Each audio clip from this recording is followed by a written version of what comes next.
22 तारखेचा जे उत्सव आहे, जे पूर्ण विश्व मनवत आहे, त्याच्यासोबत आमची जी शिव प्रतिष्ठानचे जे जोडेही मुलं आहे, जोडे अमरावतीमध्ये काम करत आहे, दिवस रात्र त्यांनी एक करून 22 तारखेचं राम भगवंताचं स्वागत करण्यासाठी मला वाटते पूर्ण अमरावतीमध्ये जर आपण हे पाहिलं, याच पद्धतीने प्रत्येक वॉल, प्रत्येक ब्रिज, प्रत्येक कॉलेज आणि प्रत्येक शाळेची जेवढेही मोठे वॉल आहे, त्या सगळी ठिकाणी असंच पेंट करून राम भगवंताचं स्वागत आमच्या अमरावतीमध्ये भव्य शिव प्रतिष्ठान करत आहे.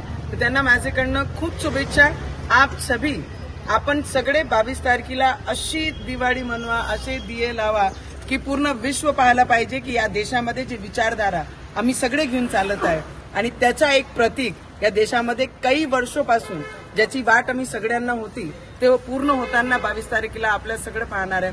तर सगळ्यांना दिवाळीचं बिफोर आपण त्या उत्सव सेलिब्रेट करा एवढीच शुभेच्छा देते. जय श्रीराम.